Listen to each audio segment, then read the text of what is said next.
All right. Module 4 on how we shop and get rid of anti-capitalist shopping habits, okay?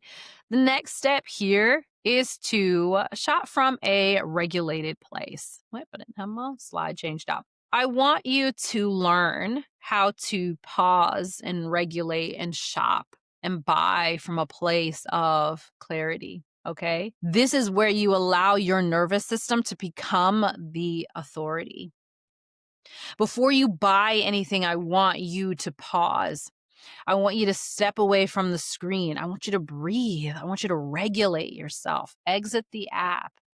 Ask yourself, do I actually want this? Or am I being told that I should? Do I actually need this? Or am I being told that I am not keeping up with the Joneses if I don't have it? Because, honey, the Joneses ain't even keeping up with the Joneses. Okay.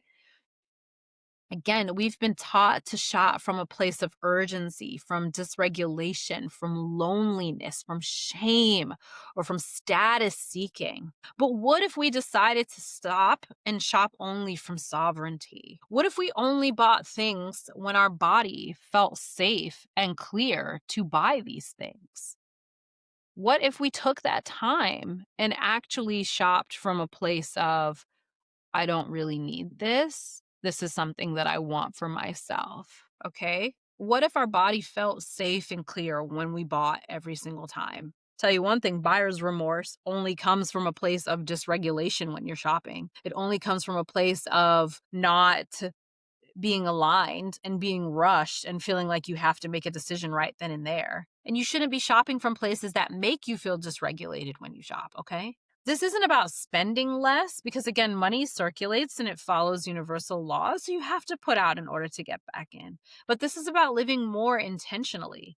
This is about not letting businesses make their goals your problem. This is about choosing from a place of wholeness, not from shopping from your wounded place. Because when you shop from your wounded place, you're trying to fill a hole that you think material goods can give you. You think that material goods can fill that hole. And then when you buy and you realize that it's not, then you start to feel remorseful. Then you start to feel like, why did I do that thing? And then you start to feel down on yourself even more. And then you buy even more because now you're still feeling like, what did I do? Why did I shop from this place? You don't want to shop from your wounds. You want to shop from a place of wholeness, a place of perspective, a place of regulation. Because that's exactly what capitalism doesn't want. Because if you're not shopping from a place of anxiety, if you're not shopping from a place of constantly going and nervous system dysregulation, if you actually slow down, you would stop buying so much. And then you can't power the machine if you stopped buying so much, which isn't what it wants. And so shopping from a regulated place is how you flip a massive bird,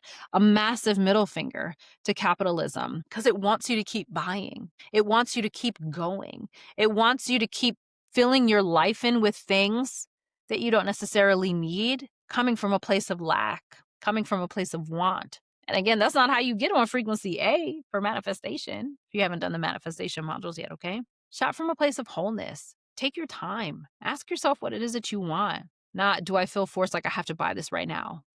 I promise you, you're going to feel so much better when you shop from that place. So I want you to try that again too when you open up your emails and see what sales are coming out. Exit out of there. Don't click on it. Ask yourself, do I really need this? Okay. All right. We're going to move on to the next and final module, which is buying as a sacred exchange. I will see you over there.